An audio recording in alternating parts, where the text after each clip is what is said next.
It's time once again to discuss exactly what is God.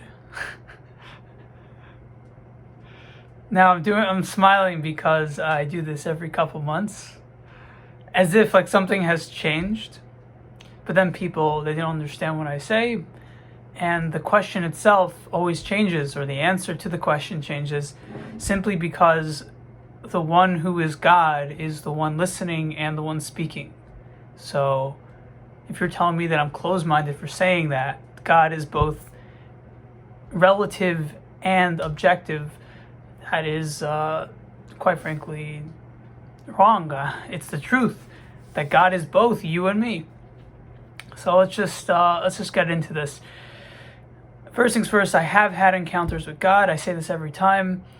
God can be a paradigm version of God. So if you view God as like this father or a king or a tyrannical figure, anything whatsoever, that will influence what God gets conceived as.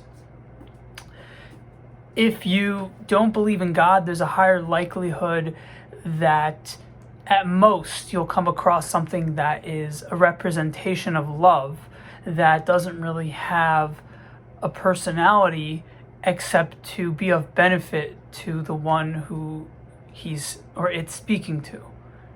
So if someone gets possessed and they have the identity of God, which is just God, the infinite one, or everything, into one person, producing guidance or love in a verbal way using the brain of the person, that is a form of God coming out through a person.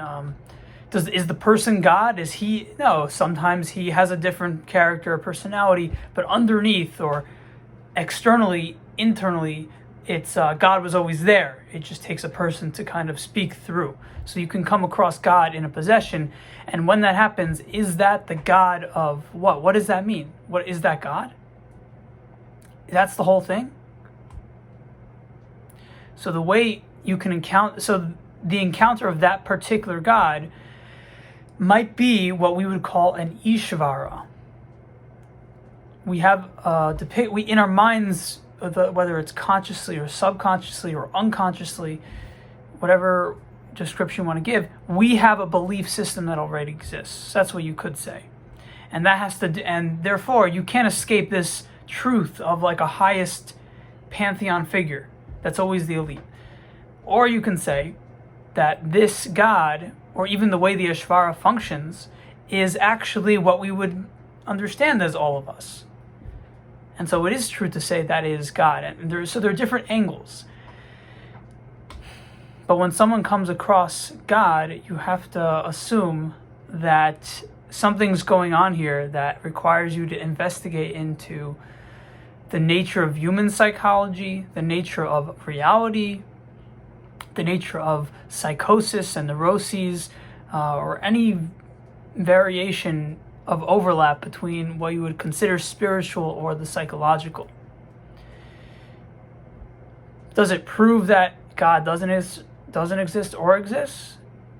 Not necessarily, but it gives you a wider understanding of what God may entail. What does God entail when someone says, I believe in God, or there is a God, or God is perfect, God is beauty?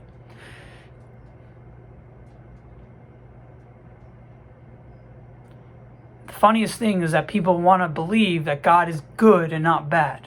But if God creates both good and bad, doesn't that mean that God creates bad? And don't we also believe that the one who creates bad is the devil?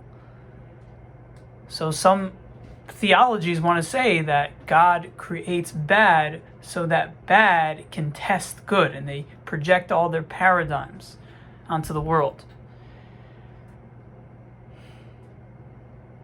But my take, I've made countless videos that were even better than the ones I've been making lately in the last year or two.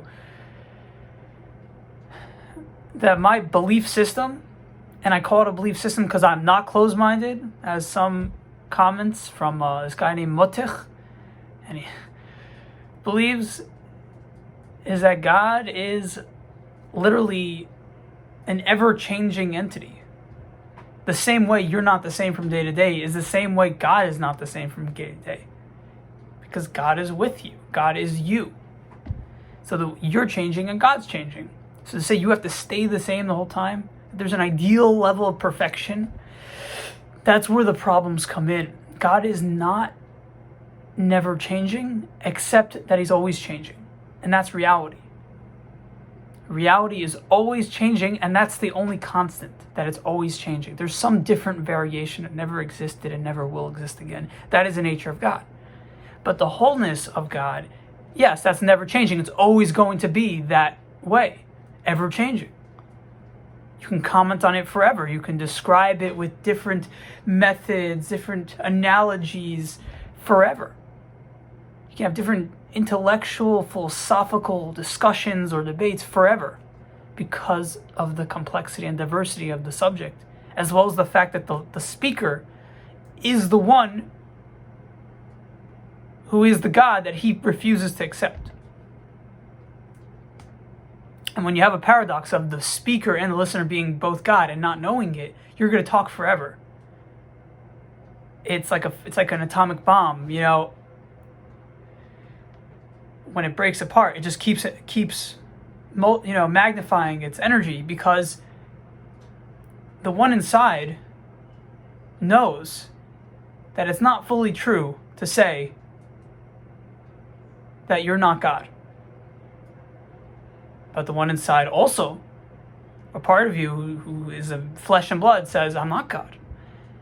That's another atomic explosion of confusion that constantly happens, which is why the conversation in your head never ends.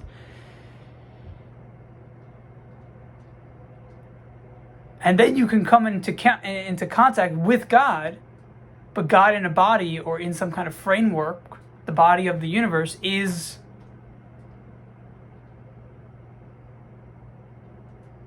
challenged by his own intellect or its own intellect.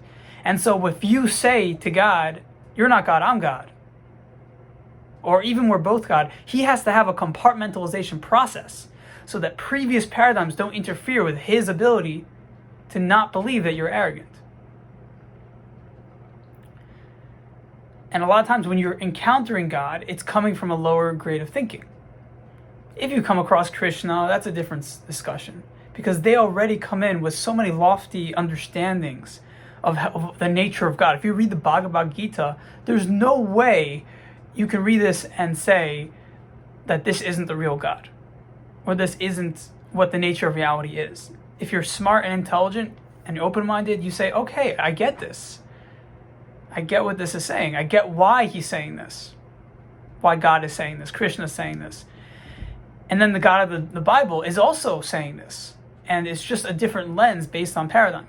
But when you listen to the God of the Hindus, you all of a sudden realize, oh, it's the same God, it's just a projection of the paradigm, depending on how much ego is there to interfere with your own ability to grasp or to lessen your thinking. Because the less thoughts you have, which is something that Abrahamic religions kind of have a hard time doing, the more you understand God, because God is action. God can't be seen unless there was something that was produced as a result of God existing, which is action, which is words, thoughts. If there was desire, if there was no desire, there was no words, there was no concept, then there wouldn't be existence. So therefore, we are God's manifestation of thought, speech, and action. And his thought and speech is the action.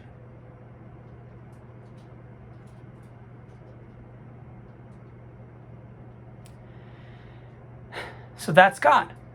It's very simple, but you can make it complicated by creating books and books of extrapolation and nuances and complexity, but you'll just be going in circles forever. In one sentence, God's this, God's you and me. God is the one who is closed-minded, and he's also the one who is quote-unquote open-minded. God is the one who's accusing me of being closed-minded, And God is the one who compliments me for being open-minded. Have a good one.